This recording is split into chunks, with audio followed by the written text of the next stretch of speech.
Shalom Aleichem Besem Hamasyah. Salam sejahtera untuk kita semua. Pada kesempatan kali ini, kita akan memberikan sedikit respon terhadap tanggapan 4 ulama, pada perbuatan Muhammad mengawini anak di bawah umur. Pertama-tama, mari sama-sama kita lihat video berikut ini. Isu Nabi Muhammad mengawini perempuan berseberangan ini kan mempermalukan. Kenapa kamu percaya aja? Enggak, hati saya sakit. Nabi Muhammad disebut pedofil tuh. 9 tahun tuh umur 9 tuh kelas berapa, Bu? Kelas 3. Masih ingusan ya? Masih kopokan ya? Mana mungkin Nabi semulia itu mau menjamah anak kecil seperti itu? Jangan Anda ukur proses pernikahan Nabi dengan Sayyidah Aisyah dengan konteks adat kekinian. Masuk dulu ke suasana masa Nabi. Bagaimana kebiasaan orang pada saat itu di muka bumi. Bukankah di Eropa terjadi pernikahan dengan anak-anak kecil juga? Bahkan ada yang 6 tahun, ada yang 7 tahun, ada yang 8 tahun. Dan itu terus berlangsung. Jadi bukan hal kemudian yang aneh kalau Nabi menikah dengan Sayyidah Aisyah dalam usia yang sangat dini. Dan kemudian dipergauli dalam masa ketika masa haidnya muncul. Artinya apa? Kebiasaan itu sudah jamak terjadi. Tapi Nabi memberikan satu contoh yang dahsyat dengan turunnya bimbingan dari Allah. Apa itu? Pernikahannya bukan ingin menyalurkan hasrat seksual semata di situ, tapi ingin membuka pelajaran ke umat di masa depan. Kenapa Nabi diminta menikahi Sayyidah Aisyah? Ternyata salah satu hikmahnya, karena beliau punya kemampuan, kepintaran yang luar biasa, cepat menangkap pembaharan, sehingga ketika dinikahi oleh Nabi, tujuan utamanya untuk mengambil pelajaran dari Nabi semaksimal mungkin. Karena nanti ada fikih-fikih yang tidak bisa disampaikan langsung oleh Nabi pada kalangan perempuan khususnya. Dari mana mengambilnya? Sayyidah Aisyah. Dia menuduh Muhammad pedofil karena menikahi Aisyah usia muda. Saya jawab, jangan samakan struktur, posisi, dan kondisi wanita Arab dengan orang Asia, Pak. Di sana 9 tahun sudah balik. Secara medis dan uji klinis, orang balik tidak berbahaya kita nikahi. Yang tidak benar itu di barat, Pak. Mereka tidak menikah tapi berzina. Muncul pertanyaan, kenapa Rasulullah sampai 11? Saya jawab, karena Rasulullah Muhammad sallallahu alaihi wasallam yang mulia ini uswatun hasanah. Khataman nabiyyin la nabiyya ba'da. Contoh yang sempurna dan paripurna. Dan nabi terakhir tidak ada nabi. Otomatis Allah ingin memberikan contoh karakter bagaimana laki-laki jika menikahi seseorang berdasarkan profil dan statusnya. Contoh, kalau bapak ingin menikahi dengan janda tua yang kaya raya, lihat bagaimana Rasul memperlakukan Khadijah. Bapak ingin menikahi wanita cantik muda tapi cerdas, lihat bagaimana Rasul memperlakukan Aisyah. Ya sebenarnya ini masalah dunia, ya. Tidak ada masalah kalau memang tidak menimbulkan permasalahan, ya. Tapi kalau khawatir ya terjadi permasalahan, segera aja akad nikah. Udah akad nikah kan nggak harus tinggal bersama.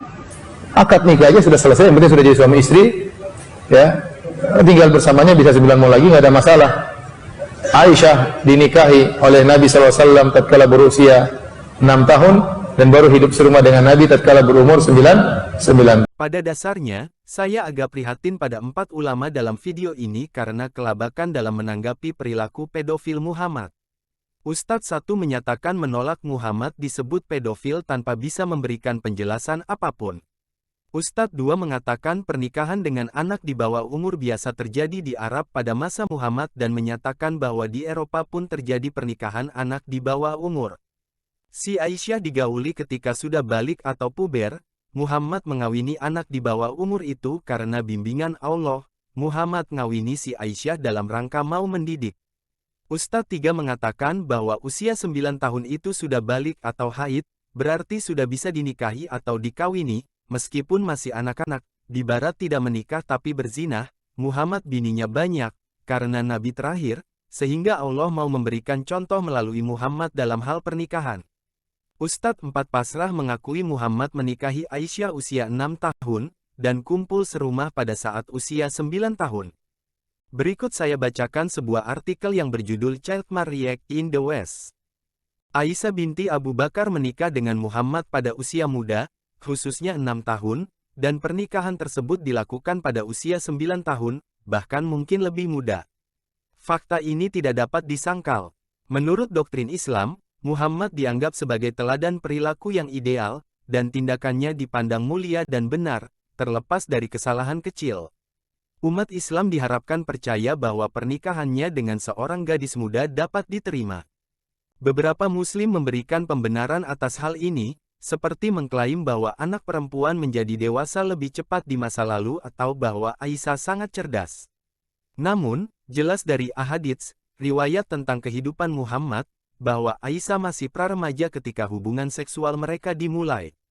Dia bermain dengan boneka, yang diperbolehkan untuk anak perempuan praremaja meskipun Muhammad melarang gambar. Ketidakdewasaan Aisyah tampak jelas dalam tindakan dan perkataannya.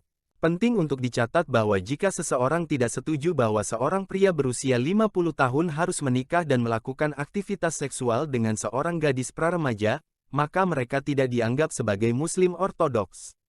Beberapa Muslim berusaha membela praktik ini dengan menyatakan bahwa pernikahan anak pernah tersebar luas dalam budaya Barat, bahkan pada zaman kuno. Namun klaim ini tidak benar, karena bukti sejarah membuktikan sebaliknya. Di Barat, usia yang diperbolehkan untuk anak perempuan adalah 12 tahun dan untuk anak laki-laki adalah 14 tahun pada zaman kuno. Pernikahan melibatkan sumpah dan penyempurnaan, namun anak-anak praremaja tidak dianggap layak untuk penyempurnaan. Namun, pada awal Kekaisaran Romawi, sebagian besar pernikahan terjadi pada akhir usia remaja hingga awal 20-an. Pada abad pertengahan, para petani menikah lebih lambat dibandingkan mereka yang memiliki masa depan lebih stabil. Di koloni-koloni Amerika, rata-rata usia menikah adalah 18-22 tahun untuk perempuan dan 20-25 tahun untuk laki-laki, menurun pada awal abad ke-20. Pola-pola ini biasa terjadi dalam pernikahan yang dipilih demi keamanan dan cinta. Beberapa cendekiawan Muslim yang korup memutarbalikkan undang-undang Amerika terkait pemerkosaan, salah mengartikan usia dewasa sebagai usia untuk menikah. Undang-undang yang berbeda mengatur kontak seksual dengan kelompok yang berbeda, dan beberapa negara bagian menetapkan usia lebih rendah dari usia yang diperbolehkan untuk memperhitungkan anak perempuan yang mungkin terlihat lebih tua.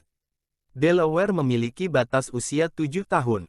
Namun, hal ini tidak berarti bahwa laki-laki yang melakukan kontak seksual dengan gadis berusia 7 tahun ke atas bisa lolos begitu saja. Itu masih bisa dianggap pemerkosaan menurut undang-undang.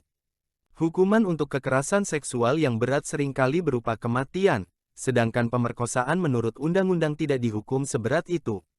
Namun demikian, undang-undang tersebut akan menjatuhkan hukuman mati kepada Muhammad jika diterapkan. Hal ini bertentangan dengan klaim para ulama tersebut.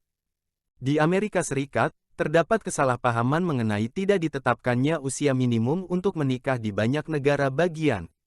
Namun, hukum Amerika dipengaruhi oleh common law Inggris, yang berlaku jika tidak ada undang-undang yang bertentangan.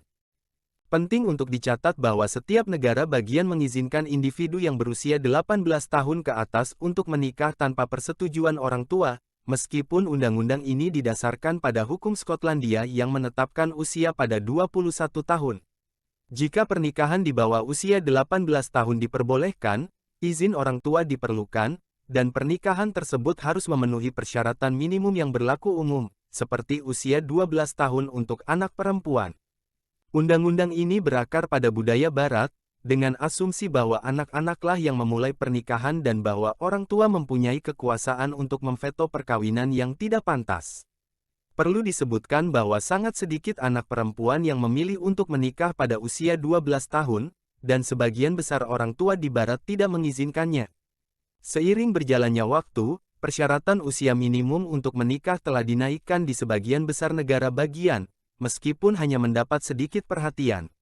Aktivis pernikahan anak Friday Reis menyatakan bahwa pernikahan anak merupakan hal yang lazim di Amerika, namun penelitian independen menunjukkan bahwa klaim tersebut berlebihan atau salah.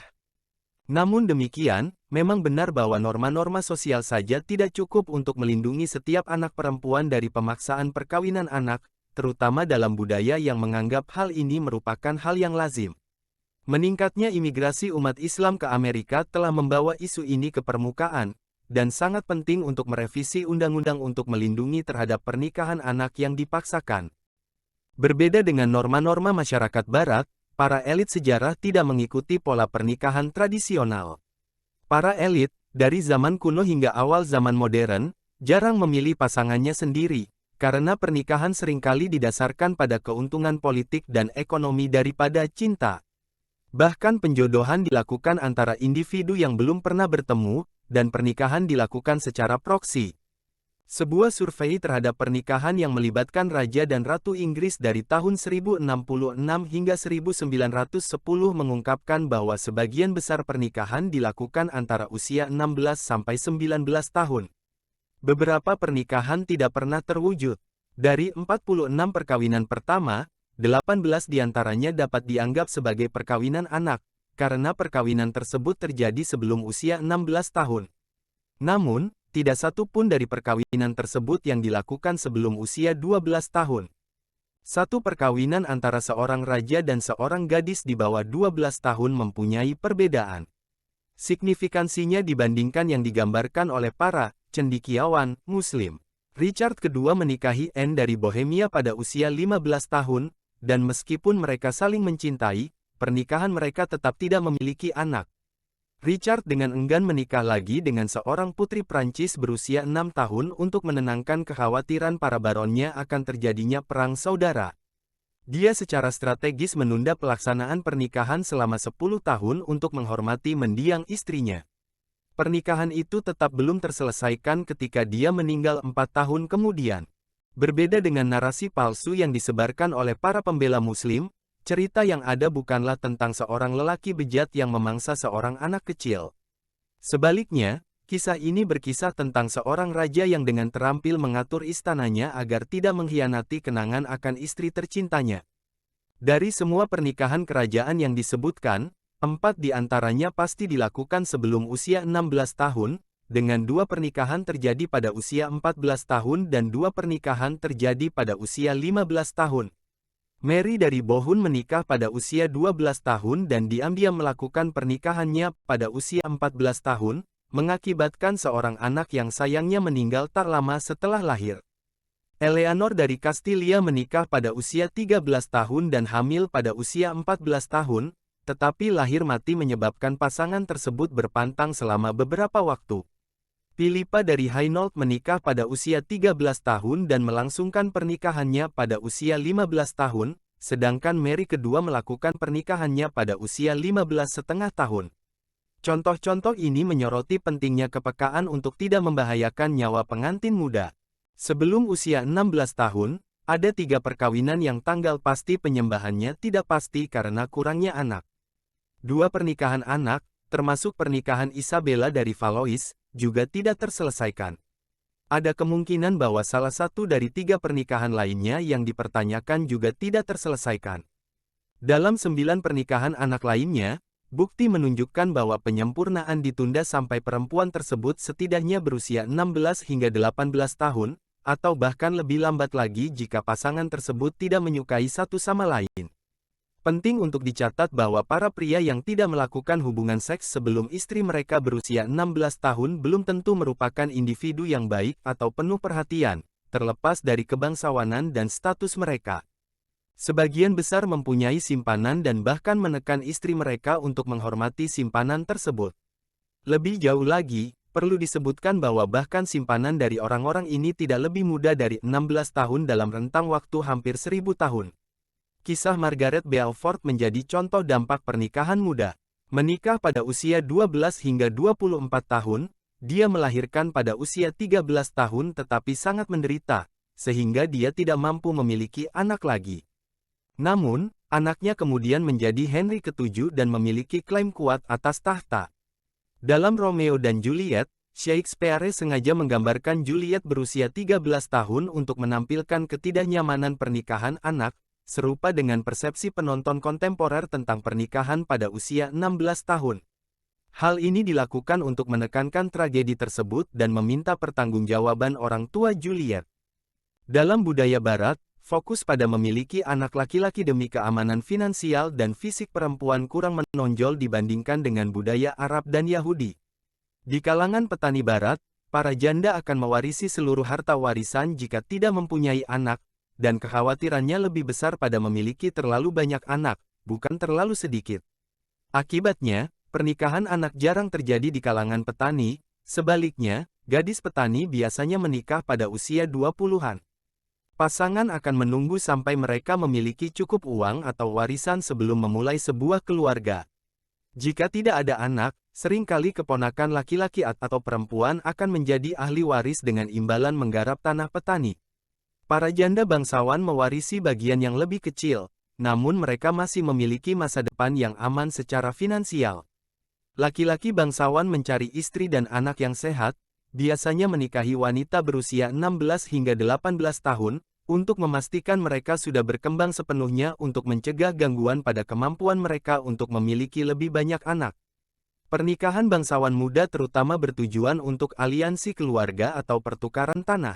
Pasangan dalam perjodohan mungkin baru akan bertemu bertahun-tahun kemudian. Tujuan dari pernikahan dini ini adalah untuk mencegah terbentuknya aliansi lain.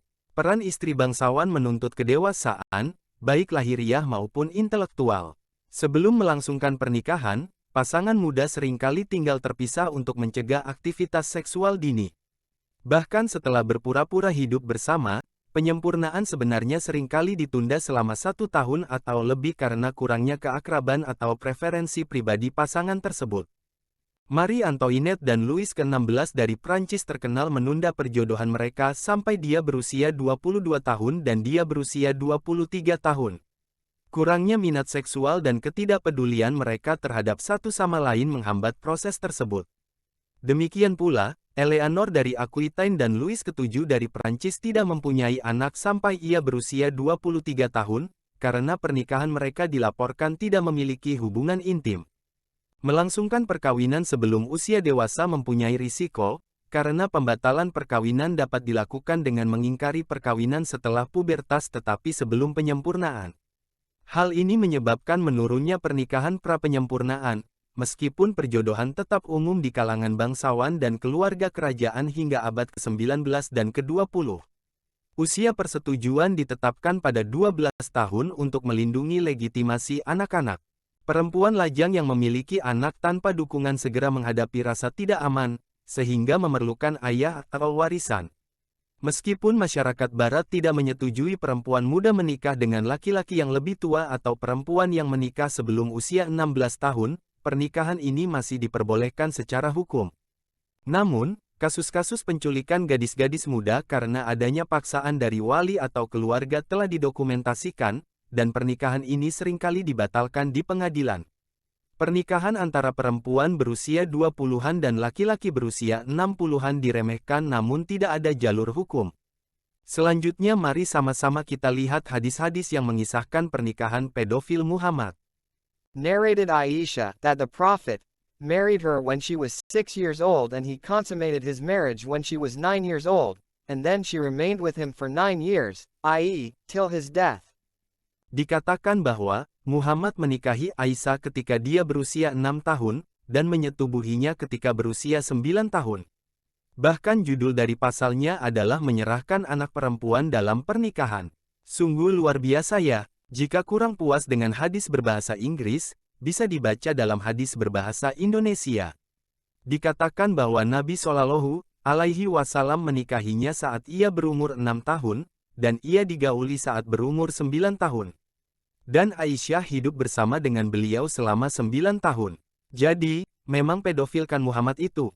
The Prophet engaged me when I was a girl of 6 years. We went to Medina and stayed at the home of Bani al-Harith bin Khazraj. Then I got ill and my hair fell down. Later on my hair grew, again, and my mother, Ruman, came to me while I was playing in a swing with some of my girlfriends. She called me, and I went to her, not knowing what she wanted to do to me. She caught me by the hand and made me stand at the door of the house. I was breathless then, and when my breathing became all right, she took some water and rubbed my face and head with it. Then she took me into the house. There in the house I saw some Ansari women who said, "Best wishes and Allah's blessing and a good luck." Then she entrusted me to them and they prepared me for the marriage. Unexpectedly Allah's apostle came to me in the forenoon and my mother handed me over to him, and at that time I was a girl of 9 years of age. Nabi Muhammad menikahkanku ketika aku berumur 6 tahun. Kami pergi ke Madinah dan tinggal bersama Bani Al-Harits bin Khazraj. Saya jatuh sakit, rambut saya rontok, namun tumbuh kembali. Suatu hari, ketika sedang bermain ayunan bersama teman-temanku, ibuku memanggilku. Dia membawaku ke pintu, di mana beberapa wanita Ansari memberkatiku. Kemudian dia menitipkan aku kepada mereka, dan mereka mempersiapkan aku untuk menikah. Tanpa diduga, Nabi datang di pagi hari, dan pada usia 9 tahun, saya diserahkan kepadanya. Jika kurang puas dengan hadis berbahasa Inggris, mari kita lihat dalam hadis berbahasa Indonesia. Aisyah, radhiyallahu anha berkata, Nabi Shallallahu alaihi wasallam menikahiku saat aku berusia 6 tahun, lalu kami tiba di Madinah dan singgah di kampung Bani Al-Harits bin Khazraj. Kemudian aku menderita demam hingga rambutku menjadi rontok. Setelah sembuh, rambutku tumbuh lebat sehingga melebihi bahu. Kemudian ibuku, Ummu Ruman datang menemuiku saat aku sedang berada dalam ayunan bersama teman-temanku. Ibuku berteriak memanggilku lalu aku datangi sementara aku tidak mengerti apa yang diinginkannya. Ibuku menggandeng tanganku lalu membawaku hingga sampai di depan pintu rumah. Aku masih dalam keadaan terengah-engah hingga aku menenangkan diri sendiri. Kemudian ibuku mengambil air lalu membasuhkannya ke muka dan kepalaku lalu dia memasukkan aku ke dalam rumah itu yang ternyata di dalamnya ada para wanita Ansar. Mereka berkata, mudah-mudahan memperoleh kebaikan dan keberkahan dan mudah-mudahan mendapat nasib yang terbaik. Lalu ibuku menyerahkan aku kepada mereka. Mereka merapikan penampilanku, dan tidak ada yang membuatku terkejut melainkan keceriaan Rasulullah Shallallahu alaihi wasallam. Akhirnya mereka menyerahkan aku kepada beliau di mana saat itu usiaku 9 tahun, jadi jelas di dalam hadis, bahwa Aisyah memang masih seorang anak di bawah umur. Dan digambarkan bahwa dia masih bermain ayunan dan bermain dengan teman-temannya. Dan dia tidak mengerti apa itu pernikahan. Tetapi tiba-tiba dia diserahkan kepada seorang tua bangka untuk dinikahi. I used to play with dolls when I was with the Messenger of Allah, and he used to bring my friends to me to play with me. Jika kita lihat, cerita di dalam hadis ini merupakan sambungan dari hadis sebelumnya, Sahih Al-Bukhari 3894, di mana diceritakan bahwa Aisyah dibawa pulang oleh Muhammad ketika berusia 9 tahun. Dan di dalam hadis ini, setelah Aisyah tinggal bersama Muhammad, ia masih bermain boneka. Wajar sekali, karena ia masih di bawah umur saat dinikahi Muhammad. Sekali lagi, jika kurang puas dengan hadis berbahasa Inggris, bisa baca hadis berbahasa Indonesia berikut ini. Aisyah berkata, aku bermain-main boneka sementara aku berada di sisi Rasulullah Shallallahu alaihi wasallam, lalu beliau mengirim beberapa orang sahabatku untuk main bersamaku. I used to play with the dolls in the presence of the Prophet, and my girlfriends also used to play with me. When Allah's messenger used to enter my dwelling place, they used to hide themselves, but the Prophet would call them to join and play with me. The playing with the dolls and similar images is forbidden, but it was allowed for Aisha at that time, as she was a little girl, not yet reached the age of puberty. Hadis ini menegaskan hadis sebelumnya, Sunan Ibn Majah 1982, dengan menceritakan bahwa Aisyah masih bermain boneka saat sudah dinikahi oleh Muhammad dan tinggal bersamanya. Dan di dalam hadis ini ditegaskan bahwa Aisyah adalah seorang gadis kecil dan belum mencapai usia puber. Hal ini menegaskan bahwa Muhammad adalah memang seorang pedofil. Ustadz II mengatakan pernikahan dengan anak di bawah umur biasa terjadi di Arab pada masa Muhammad, menyatakan bahwa di Eropa pun terjadi pernikahan anak di bawah umur. Si Aisyah digauli ketika sudah balik, haid, Muhammad ngawini anak di bawah umur itu karena bimbingan Allah, si Muhammad ngawini si Aisyah dalam rangka mau mendidik. Namun, dari hadis-hadis tadi, kita bisa melihat bahwa Aisyah digauli ketika berumur 9 tahun dan belum mencapai usia puber. Betapa luar biasa Muslim dalam berbohong. Artinya Muhammad mengadopsi kebiasaan masyarakat pagan Arab dan bukannya membawa perubahan yang jauh lebih baik. Tidak usah ikut Muhammad kan kalau begitu. Lah, buat apa ikut Muhammad kalau kelakuannya sama aja dengan pagan? Dan Tuhan macam apa yang memerintahkan nabinya menggauli anak di bawah umur? Itu Tuhan atau setan yang memerintahkan hal itu? Lebih lanjut, di artikel tadi dikatakan, Even thought these were the legal minimums, Most people who married were quite a bit older even by the early Roman Empire, when marriage reforms and a greater amount of women's rights had progressed to the point that most girls were married in their late teens to early 20s. During the same period, the age of men's marriage dropped, from about 30 on average to about 25. In the Middle Ages, peasants tended to marry later than people with a more secure future. Brides were usually 22 to 26 and groom 24 to 28. In the American colonies, with greater economic opportunity, the average marriage age dropped to 18 to 22 for women and 20 to 25 for men, which then raised steadily after the beginning of the 20th century. These marriage patterns were typical of those who chose their spouses themselves, for both security and for love. Sekarang saya tanya, pada saat zaman Yesus, abad 1 Masehi, itu dinasti Romawi yang keberapa sudah? Muhammad dengan Islamnya itu abad ke-7. Sedangkan reformasi pernikahan sudah berkembang sebelum awal Kekaisaran Romawi, dan mencapai puncaknya pada masa awal Kekaisaran Romawi di mana wanita menikah minimal usia 19 sampai 20 tahun. Itu jauh sebelum Muhammad nongol di muka bumi. Parah banget kan tuh ustadz yang kedua itu. Aisyah digauli ketika sudah haid tapi usianya berapa tuh? Gak usah jauh-jauh ke Arab lah ya. Di daerah kita saja, anak perempuan katakanlah usia 9 tahun, sudah haid pertama, balik, lalu digauli. Apa jadinya itu? Dipikir manusia sama kayak binatang kah? Kematangan reproduksi pada saat haid pertama, saya tidak tahu apakah binatang ada haid atau tidak, tapi anggaplah begitu. Apa gak hancur itu badannya? Tanya aja dokter spesialis anak, spesialis kulit dan kelamin, bidan, DSB kalau tidak percaya. Lebih luar biasanya lagi si Muhammad melakukannya dengan klaim bimbingan Allah. Kalau sudah yang satu ini no comment dah. Coba aja besok-besok kalau ada orang mengaku nabi terus dia melamar anak sampean yang berusia katakanlah 7 tahun dengan klaim bimbingan Allah. Dan kalau tidak restui, dia bilang laknat Allah akan turun. Bagaimana pendapat Anda? Dan kalau hanya dalam rangka mau mendidik, apa harus menggauli? Ada berapa anak perempuan di sana tuh? Apa gak peduli dengan pendidikan mereka? Apa harus digauli semua itu anak-anak? Pentas saja banyak terjadi percabulan terhadap santriwati di pondok pesantren. Rupanya dalihnya dalam rangka mau mendidik, karena meneladani kelakuan Muhammad rupanya.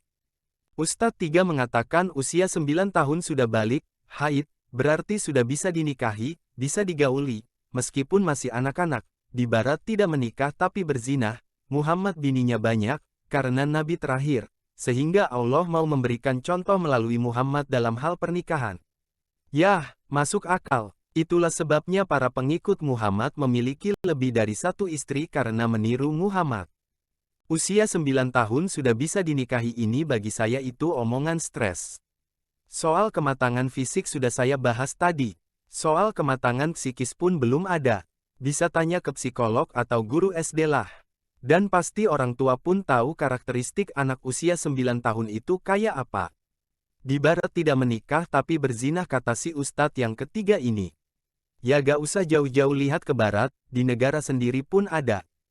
Bahkan Muhammad pun mengajarkan mutah, kawin syahwat, dan memerintahkan untuk memperkosa wanita tawanan hasil dari jihad.